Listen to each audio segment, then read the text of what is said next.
Pendant des années, on a présenté le LMNP comme l'un des meilleurs régimes fiscaux pour investir dans l'immobilier. Vous achetez un bien, vous le meublez, vous encaissez des loyers, vous déduisez vos charges, vous amortissez votre bien, et parfois, vous pouvez percevoir des loyers pendant plusieurs années avec très peu d'impôts à payer. Dit comme ça, on dirait presque une recette magique. Sauf qu'en 2026, la vraie question n'est plus est-ce que le LMNP est intéressant? La vraie question, c'est plutôt est-ce que le LMNP, location meublée non professionnelle, est encore intéressant pour votre situation, avec les nouvelles règles du jeu? Parce que oui, le LMNP reste un régime très puissant, mais ce n'est pas le plus petit raccourci fiscal automatique qu'on pouvait parfois vendre comme un bon plan sans nuance. Dans cette vidéo, on va voir ensemble tout ce qu'il faut comprendre avant d'investir et avant de continuer à louer en meublé. Vous allez voir, on va parler du régime micro BIC, donc bénéfices industriels et commerciaux, de son régime réel, des amortissements, des charges, des déficits, de la courte durée type Airbnb, de l'URSSAF, de la TVA, de la CFE et surtout du plus gros sujet depuis 2025, la plus-value à la revente. L'objectif, il est simple. À la fin de cette vidéo, vous devez être en capacité de savoir si le LMNP est fait pour vous ou non. Et avant de commencer, pensez à liker la vidéo si ce sujet vous intéresse et à vous abonner à la chaîne de Ça compte pour moi pour continuer à décrypter simplement la fiscalité, la comptabilité et les choix importants quand on entreprend et quand on investit. Allez, c'est parti! D'abord, c'est quoi le LMNP? Le LMNP, ça veut dire donc loueur meublé non professionnel. Concrètement, vous mettez en location un logement meublé et vous percevez des loyers. Mais fiscalement, ce point est très important. Le revenu, en tout cas tous les revenus de la location meublée, ne sont pas imposés comme des revenus issus d'une location nue, qui sont eux par contre imposés en revenu foncier, qui est grosso modo le choix par défaut. Et le plus simple. Ils sont imposés dans la catégorie des BIC, bénéfices industriels et commerciaux. Et c'est justement ce qui rend le LMNP aussi particulier. Parce qu'en location nue, vous êtes dans les revenus fonciers. Et en location meublée, vous êtes en BIC. Et ce changement de catégorie fiscale ouvre la porte à des mécanismes très différents, notamment au régime réel et le fameux amortissement qu'on va voir juste après. Mais attention, pour être en location meublée, il ne suffit pas d'avoir posé une chaise, une table, un micro-ondes, fatigué dans un coin. Le logement doit être réellement équipé pour permettre au locataire d'y vivre normalement dès son arrivée. On doit notamment retrouver donc une literie, des plaques de cuisson, un four ou un micro-ondes, un réfrigérateur, de la vaisselle, des ustensiles de cuisine, une table, des sièges, des rangements, des luminaires et le matériel d'entretien adapté au logement pour l'entretenir. En clair, et pour faire simple, le locataire doit pouvoir arriver avec sa valise, pas avec un camion de déménagement. Et si le logement il n'est pas suffisamment meublé, le risque, il est simple. L'administration peut considérer qu'il ne s'agit pas vraiment d'une location meublée, et là, c'est tout le château de cartes qui s'effondre. Et là, vous allez commencer à perdre de l'argent parce que justement, vous allez avoir une requalification en location nue. Deux points essentiels. Quelle est la différence entre le LMNP, loueur meublé non professionnel, et le LMP, loueur meublé professionnel? Effectivement, c'est son pendant, donc version professionnelle, et on ne peut pas choisir librement entre les deux. Pour devenir LMP, il faut réunir deux conditions. La première, c'est les recettes annuelles de location meublée du foyer fiscal doivent dépasser 23 000 €. Ça, c'est le premier seuil à retenir. La deuxième condition, ces recettes doivent être supérieures aux autres revenus d'activité du foyer fiscal.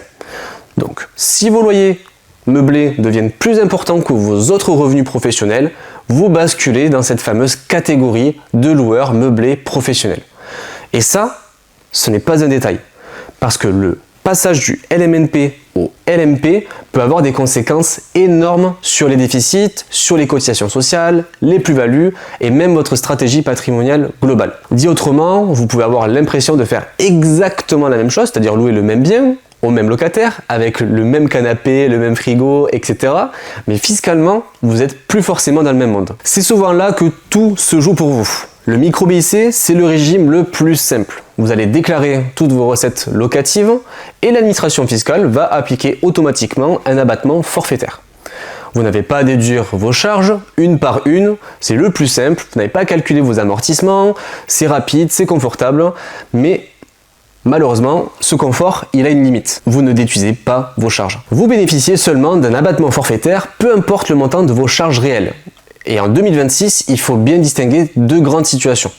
Pour une location meublée longue durée, donc sur des baux de location donc longue durée, en général sur une année ou voire plusieurs années, ou pour certains meublés de tourisme classés et chambre d'hôte, le seuil du micro BIC ne doit pas dépasser 83 600 € de recettes. Là pour le coup, dans ce cas-là, vous êtes avec un abattement forfaitaire de 50%. Cela veut dire que si vous encaissez par exemple 10 000 € de loyer, l'administration considère forfaitairement que vous avez 5 000 € de charges. Ainsi, quand on fait votre chiffre d'affaires moins vos charges, on arrive donc à 5 000 € restants à imposer. Et pour les meublés de tourisme non classés, notamment pour beaucoup de locations courte durée type Airbnb, Booking, le régime il est beaucoup moins favorable. Déjà, au niveau du seuil de chiffre d'affaires, il est que de 15 000 €. Donc là, on n'est plus sur les 83 600 €, on est vraiment sur un seuil de chiffre d'affaires qui est vraiment réduit avec un abattement de 30%. Là, si vous encaissez 10 000 €, l'administration considère seulement que vous avez 3 000 € de charges et que vous êtes imposé sur 7 000 €. Vous avez vu, ça change complètement le calcul. Donc, première alerte, courte durée et longue durée ne se regardent pas du tout de la même manière. Et c'est l'un des premiers paramètres, vous en tant qu'investisseur, que vous devez regarder. Investisseur en location longue durée et un investisseur en Airbnb non classé peuvent tous les deux dire « je fais du LMNP », mais fiscalement, ils ne sont pas du tout assis à la même table. Ce que je vous propose, c'est que je vous mets un tableau récapitulatif des différents taux de micro BIC, donc les abattements pour le LMNP. Vous allez voir, ça sera beaucoup plus simple avec ce tableau. On vient d'évoquer le cas du micro BIC, maintenant on va s'attarder sur le régime réel. Et le régime réel, c'est souvent le cœur de l'intérêt du LMNP. Pourquoi? Parce qu'au réel, vous ne vous contentez pas d'un abattement forfaitaire. Vous avez la possibilité de déduire vos charges réelles, par exemple les intérêts d'emprunt, l'assurance, la taxe foncière, les charges de copropriété, les frais de gestion, les frais de comptabilité, certains travaux selon leur nature et même d'autres dépenses du moment où c'est lié à votre activité de location meublée. Lorsque vous faites le total de toutes ces charges que je viens d'évoquer, imaginons 7 000 €, et que vous allez le comparer avec tous les loyers que vous encaissez, imaginons 15 000 € par an, vous pouvez arriver à cette conclusion de 15 000 moins 7 000 €, vous avez 8 000 € de bénéfices imposables. Donc comparé à un abattement de 50% sur mes loyers en micro, soit 7 500 € imposables, on peut se dire, ok, c'est pas du tout intéressant d'être au réel. Cependant, on omet quelque chose d'hyper important, c'est d'utiliser l'outil le plus puissant du LMNP, c'est le fameux amortissement. Pour vous donner un peu plus de contexte et de définition sur ce qu'est un amortissement, c'est l'idée que votre bien, vos meubles et vos équipements vont perdre de la valeur avec le temps. Tous ces investissements, on ne les passe pas d'un seul coup en charge et on va pouvoir étaler ce montant sur une certaine durée. C'est le fameux amortissement. Par exemple, une partie de votre valeur du bâtiment peut être amortie sur une très longue durée, même allant jusqu'à 50 ans. Le mobilier peut être amorti sur une durée beaucoup plus courte. En général, on retient aux alentours de 5 ans. Et chaque année, cet amortissement, il va venir réduire le fameux résultat imposable. C'est pour ça qu'en LMNP, au réel, certains investisseurs peuvent percevoir des loyers tout en ayant un résultat fiscal très faible, parfois même égal à zéro pendant plusieurs années. Et c'est là qu'on entend souvent: avec le LMNP, je ne paie pas d'impôt sur mes loyers. Mais attention, ce n'est pas magique. C'est pas parce que vous ne payez pas ou peu d'impôts que votre bien est forcément rentable. Et je porte vraiment votre attention sur ce volet-là. Pourquoi? Parce que ça ne veut pas dire que votre résultat fiscal est faible, que votre trésorerie est forcément bonne. Il faut vraiment distinguer trois choses: la rentabilité, le cash flow et le résultat fiscal. Ce sont trois indicateurs différents, indispensables à étudier pour vraiment voir si votre investissement immobilier est rentable. Par exemple, un bien peut avoir un résultat fiscal égal à zéro grâce aux amortissements, mais un cash flow négatif si vos mensualités par exemple de crédit, vos charges ou vos travaux par exemple pèsent beaucoup trop lourd. Et là, l'amortissement ne va pas se présenter comme un sauveur à payer vos factures à votre place. Il va permettre de réduire l'impôt, mais il ne va jamais transformer un mauvais investissement en bon. Alors, autre point important que je voulais évoquer, en LMNP, les déficits malheureusement ils ne fonctionnent pas comme beaucoup l'imaginent. Si votre activité LMNP dégage un déficit, ça veut dire qu'en gros, par exemple, vos charges sont beaucoup plus importantes que vos loyers, malheureusement, vous ne pouvez pas venir l'imputer librement sur votre salaire ou sur l'ensemble de vos revenus. Donc, si votre LMNP dégage 5 000 € de déficit et que vous avez 30 000 € de salaire à côté, malheureusement, ces 5 000 € de déficit ne vont pas s'imputer sur vos 30 000 € de salaire. Cependant, je vous rassure, ce déficit, il n'est pas perdu. il se reporte sur les bénéfices de même nature, c'est-à-dire vos futurs bénéfices de location meublée non professionnelle, et ce pendant 10 ans. Donc, ce qu'il faut retenir, c'est que le LMNP ne sert pas à effacer votre salaire, il va surtout servir à neutraliser l'imposition de vos loyers en meublé. Idem pour les amortissements, il existe une limite importante que je vais évoquer très rapidement, mais le but n'est pas de rentrer vraiment dans le détail, c'est que ils ne peuvent pas créer ou aggraver un déficit fiscal imputable. Je vais m'expliquer. Par exemple, pour avoir 10 000 euros de loyer et 11 000 euros de dépenses sans compter les amortissements, aujourd'hui vous auriez 1 000 euros de déficit. Cependant, tous les amortissements qui n'ont pas été encore imputés ne pourront pas l'être pour aggraver ce déficit. Donc vraiment pour faire un exemple le plus simple possible, vous avez donc 1 000 euros de déficit sans prendre en compte ces fameux amortissements. Vous avez, imaginons, 6 000 euros d'amortissement à passer sur votre comptabilité par an, mais malheureusement, vous n'aurez pas 7 000 euros de déficit. Ces 6 000 euros, vous inquiétez pas, aucune inquiétude, la partie qui n'a pas été utilisée n'est pas perdue. Elle peut être reportée de manière indéfinie. Donc le jour où vous avez donc un bénéfice sur votre LMNP, vous aurez donc ces fameux 6 000 euros qui vont s'imputer sur du coup le bénéfice pour payer encore moins d'impôts en temps venu. Mais là encore, l'importance d'avoir un bon comptable, c'est que vous avez compris que la quasi-totalité des cas, le réel, il est plus intéressant que le micro BIC et qu'il faut suivre les choses correctement avec une vraie comptabilité laser pour éviter les oublis. On ne pilote pas un LMNP au réel avec 3 factures dans une boîte mail et un tableau Excel qu'on a laissé de côté depuis 2022. Il faut vraiment être minutieux, suivre les charges, les immobilisations, les amortissements, les fameux reports qu'on peut bénéficier et les déclarations qui sont liées à votre activité de location meublée.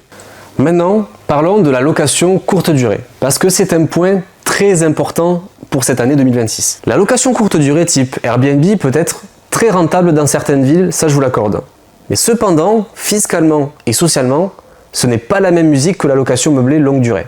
D'abord, comme on l'a vu, si votre meublé de tourisme n'est pas classé, le micro BIC devient moins favorable avec un seuil de chiffre d'affaires de 15 000 euros et un abattement qui est baissé de 50 à 30%. Donc si vous avez un chiffre d'affaires significatif, vous pouvez très vite sortir de ce fameux régime micro. Et en second point, il y a la partie sociale. Et là, ce que je vous propose, c'est qu'on accueille bien fort notre vieux copain l'URSSAF. Allez, l'URSSAF! Oui, de l'URSSAF en LMNP. C'est souvent le point que les investisseurs oublient et c'est souvent la douche froide. Mais lorsque vous êtes en catégorie BIC, vous êtes considéré en fait en règle générale comme un travailleur indépendant. Donc en fait, techniquement, l'URSSAF est censé venir vous voir en vous disant vous percevez des loyers, des revenus, donc moi je vais vous appeler une cotisation en contrepartie. Cependant, il y a une flexibilité en LMNP, car comme son nom l'indique, c'est une activité non professionnelle. Cela signifie que vous n'avez pas de cotisation URSSAF à payer, de ce fait, une flexibilité qui est quand même assez intéressante. Donc là, ce que vous êtes en train de vous dire, c'est que tant que je reste loueur meublé non professionnel, c'est ok, tout va bien. Alors, si vous faites de la location meublée courte durée et que vous dépassez 23 000 euros, j'ai la mauvaise nouvelle de vous dire que vous devez cotiser à l'URSSAF, même si vous êtes un non professionnel. C'est-à-dire que même sans remplir la deuxième condition du LMP, c'est-à-dire d'avoir vos loyers donc issus de votre location meublée qui sont supérieurs à vos autres revenus du foyer, vous pouvez quand même cotiser à l'URSSAF. Pourquoi cela ? Parce que sans rentrer dans le détail, c'est ce que veut le gouvernement, c'est de limiter en fait le plus possible les locations courte durée type Airbnb, en le pénalisant de plus en plus. Donc en résumé, en location meublée donc longue durée, vous n'avez pas d'URSSAF du moment où vous n'avez pas, tant que vous restez donc LMNP, c'est-à-dire chiffre d'affaires inférieur à 23 000 euros et également que vous n'avez pas vos revenus supérieurs vos revenus locatifs supérieurs à vos autres revenus. Et en courte durée, par contre, vous avez de l'URSSAF dès que vous allez franchir ce fameux seuil de 23 000 euros. Donc, s'il vous plaît, ne faites pas l'erreur de comparer une location longue durée et une location Airbnb uniquement avec du loyer encaissé. Oui, la courte durée peut rapporter plus, mais elle peut générer plus de frais, plus de vacances locatives, plus de gestion, plus de fiscalité, plus de social avec l'URSSAF qui pointe le bout de son nez, et plus de réglementation locale. Alors, ce n'est pas mauvais en soi, mais ça doit être chiffré. La courte durée, ce n'est pas juste je loue plus cher, je gagne plus d'argent, c'est vraiment un modèle économique qui est complètement différent. Donc c'est quand même à prendre en compte dans votre réflexion pour votre LMNP. Alors, autre sujet qu'on oublie beaucoup trop souvent, c'est les taxes annexes. Parce que quand on parle de LMNP, on parle certes d'impôt sur le revenu, mais il faut savoir qu'il n'y a pas que ça. Il peut y avoir la CFE, la cotisation foncière des entreprises, et même si vous êtes un particulier, la location meublée peut vous rendre redevable de cette fameuse CFE. Ce n'est pas une question que vous avez une activité professionnelle ou non professionnelle, la CFE s'applique quoi qu'il arrive du moment où vous avez une entreprise. Il existe certes des exonérations, notamment si vos recettes ne dépassent pas 5 000 €, ce qui n'est pas tout le temps le cas, ou du moins sur une première année, ou dans certaines situations particulières. Par exemple, lorsque la location porte sur une partie de votre résidence principale. Là, vous êtes totalement exonéré de CFE. Mais dans beaucoup de cas, ce qu'il faut retenir, c'est que la CFE doit être anticipée. Et ce montant, malheureusement, il dépend de plusieurs facteurs, donc notamment la commune, votre chiffre d'affaires. Donc si vous faites une simulation LMNP sans intégrer la CFE, votre calcul, il est incomplet. Je voudrais qu'on parle de la taxe foncière, qui augmente dans beaucoup de communes, donc forcément à ne surtout pas sous-estimer dans votre simulation de location meublée. Et en courte durée, il faut également regarder la taxe de séjour que vous allez devoir appliquer sur vos nuitées et toutes les obligations locales en termes de formalités administratives. Certaines villes encadrent fortement la location touristique, donc déclaration mairie, numéro d'enregistrement, changement d'usage, limitation du nombre de nuitées et règles spécifiques selon les communes. Et là encore, le LMNP n'est pas seulement un sujet fiscal, c'est aussi un sujet réglementaire. Et côté TVA, comment ça fonctionne ? Dans la location meublée classique à usage d'habitation, la TVA ne s'applique généralement pas. Mais attention, aux prestations para-hôtelières qui, elles, sont soumises à TVA. Et malheureusement, pas besoin de proposer des prestations dignes de l'hôtel du Crillon à Paris. Si vous répondez favorablement à 3 des 4 situations suivantes que je vais vous présenter, vous allez devoir appliquer 10% de TVA sur vos nuitées. On commence par le petit déjeuner, où il faut le vendre soi-même. Conseiller des adresses proches du logement ou donner une recette de chocolatine, je vous rassure, ne suffit pas pour valider ce critère. Parlons dans un second temps du nettoyage régulier. Donc la condition est considérée comme remplie si vous proposez le ménage avant l'arrivée des nuitées, si vous avez des nuitées qui sont inférieures à 5 jours. Et pour les séjours plus longs, si vous proposez la prestation pendant le séjour, c'est considéré comme acquis. Donc pour résumer, moins de 5 jours si vous le faites avant, vous remplissez cette condition. Si vous avez des séjours qui sont supérieurs à 5 jours, il faudra présenter, enfin en tout cas proposer du ménage durant le séjour. En troisième point, la fourniture de linge de maison, que ce soit drap, serviettes, c'est exactement la même règle que les séjours courts et longs, donc avec la règle des 5 jours. Donc si vous proposez du linge avant pour les nuitées de 5 jours, c'est considéré comme rempli. Si vous proposez du linge, enfin du renouvellement de linge pendant le séjour pour les séjours qui sont supérieurs à 6 jours, là aussi ça sera considéré comme rempli. Et en quatrième point, nous avons donc l'accueil personnalisé où vous devez donc proposer un accueil physique pour vos clients. Donc en pratique, dès que vous dépassez la simple mise à disposition d'un logement meublé avec justement de la fourniture de linge avant le séjour ou une fourniture donc d'un ménage aussi avant le séjour, ce qui est 99% des locations meublées, vous avez déjà rempli 2 conditions. Donc il suffit que vous remplissiez la troisième condition d'un accueil personnalisé ou alors que vous proposez le petit déjeuner et automatiquement vous allez devoir majorer vos prix de 10% avec la TVA. Donc il faut être très prudent et se rapprocher de son comptable. Parce qu'entre je loue un appartement meublé et je fournis une prestation proche de l'hôtel, la fiscalité n'est clairement pas la même. Et maintenant on arrive au gros sujet, la revente. C'est probablement le point qui change le plus la lecture du LMNP en 2026. Pendant longtemps, le LMNP avait un avantage très fort. Pendant la détention, vous pouviez donc profiter des amortissements pour réduire votre résultat imposable, et à la revente, vous releviez du régime des plus-values immobilières des particuliers. Résultat, l'investisseur avait plus que l'impression de bénéficier d'un double avantage. Les amortissements pendant l'exploitation et une fiscalité à la revente archi avantageuse à la sortie qu'on va voir juste après, vous allez voir. Mais depuis la loi de finances pour 2025, pour les cessions réalisées à compter du 15 février 2025 pour être précis, les amortissements que vous avez déduits tout au long de la vie du bien doivent être pris en compte dans le calcul de la plus-value du LMNP, sauf exception prévue par les textes. Concrètement, ça veut dire quoi? Prenons un exemple simple. Vous achetez un bien donc 200 000 €, pendant plusieurs années, vous allez donc déduire des amortissements. On va prendre un exemple, donc 40 000 € d'amortissement. Puis, Imaginons que vous revendez le bien 300 000 euros. Avant, on pouvait raisonner très simplement. Avant réforme, c'était 300 000 euros moins 200 000 euros et on arrivait donc à 100 000 euros de plus-value brute qui était imposable. Désormais, les amortissements déduits viennent diminuer le prix d'acquisition retenu pour le calcul.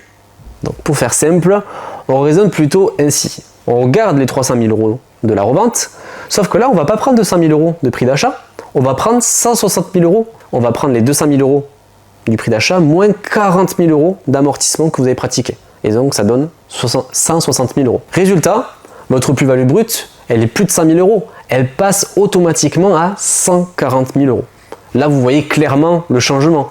Les amortissements restent intéressants pendant la détention, ça c'est indéniable, mais une partie de l'avantage fiscal que vous avez eu tout au long de la vie du bien peut se retrouver dans le calcul de la sortie. Je vous rassure, vous pouvez vous dire, mais en fait c'est une sorte de boomerang parce qu'en fait au final je le lance, j'ai des avantages fiscaux tout au long de la vie du bien et ensuite je me retrouve à le prendre pleine face et donc de réintégrer, de perdre en gros tous les avantages à la revente. Je vous rassure, ce boomerang il ne va pas revenir à la même vitesse. Pourquoi? Parce qu'il existe toujours un dispositif pour le LMNP qui est hyper avantageux à la revente, c'est les abattements pour durée de détention. En LMNP, on reste en régime des plus-values immobilières des particuliers avec ces autres avantages et notamment cet abattement pour durée de détention qui permet d'avoir une exonération d'impôt sur la plus-value après 22 ans de détention. Donc là vous devez vous dire, là c'est plutôt avantageux, c'est plus vous allez donc garder le bien longtemps, plus vous allez avoir donc des abattements chaque année qui vont se rajouter pour pouvoir justement payer le moins d'impôts possible. Et vous pouvez même avoir une exonération totale, donc à la fois d'impôts et de prélèvements sociaux, après 30 ans. Mais la stratégie de sortie, vous l'avez bien compris, elle devient beaucoup plus importante parce que avant, certains investisseurs regardaient surtout la fiscalité pendant la durée des détention, donc ça il n'y avait pas de souci parce qu'on savait qu'on avait le double avantage fiscal pendant la durée d'exploitation et à la revente, sauf qu'en 2026, il faut aussi regarder la fiscalité pendant la détention et aussi à la revente. C'est un changement majeur qui a un impact, qui impacte énormément d'investisseurs. Donc, est-ce que le LMNP est encore avantageux en 2026? Pour moi, la réponse est oui, mais pas dans n'importe quelle condition. Le LMNP, pour moi, il reste encore intéressant si le bien est rentable économiquement, déjà, c'est hyper important. Si le régime réel est bien utilisé, si les charges et les amortissements sont correctement suivis, si la durée de détention est cohérente par rapport à votre projet et si la fiscalité à la revente est anticipée. Également, si la différence entre longue durée et courte durée est bien comprise et si l'investisseur ne confond pas économie d'impôt et rentabilité. En revanche, le LMNP devient beaucoup plus risqué si vous achetez uniquement parce qu'on vous a dit vous verrez, avec les amortissements, vous allez payer aucun impôt. Pour moi, ce raisonnement, il est totalement incomplet. Et en immobilier, pour moi, c'est vraiment la phrase que vous devez retenir. La fiscalité doit optimiser un investissement, elle ne doit jamais en être le moteur. Parce qu'un bon investissement, ce n'est pas celui qui paie le moins d'impôts, c'est celui qui crée le plus de valeur sur le long terme. Aujourd'hui, le LMNP reste un excellent outil patrimonial pour certains investisseurs. Mais c'est une option maintenant qui est parmi plein d'autres à prendre en compte. Avant d'investir, que ce soit avant de choisir entre micro-BIC, régime réel, longue durée, courte durée, LMNP ou LMP, prenez vraiment le temps de faire chiffrer votre situation. Parce qu'à deux biens identiques, vous pouvez avoir deux investisseurs qui ont une fiscalité totalement différente. Selon leur financement, leur tranche d'imposition, leur niveau de charge, leur stratégie de détention, leur localisation, leur mode de location et même leur revenu professionnel. Chez Ça compte pour moi, nous accompagnons les entrepreneurs et les investisseurs pour sécuriser leurs choix fiscaux, anticiper les conséquences et éviter les mauvaises surprises. Donc si vous avez un projet d'investissement en LMNP, ou si vous louez même déjà un bien meublé et que vous avez envie d'être accompagné par une équipe d'experts, vous pouvez prendre rendez-vous avec nos équipes, le lien est en description. Et si cette vidéo vous a aidé à y voir un peu plus clair, pensez à mettre un like, ça nous fera super plaisir. Abonnez-vous à la chaîne de Ça compte pour moi pour recevoir donc des conseils clairs, concrets et accessibles sur la fiscalité, la compta et la gestion d'entreprise. Je vous dis à très bientôt pour une prochaine vidéo. Salut!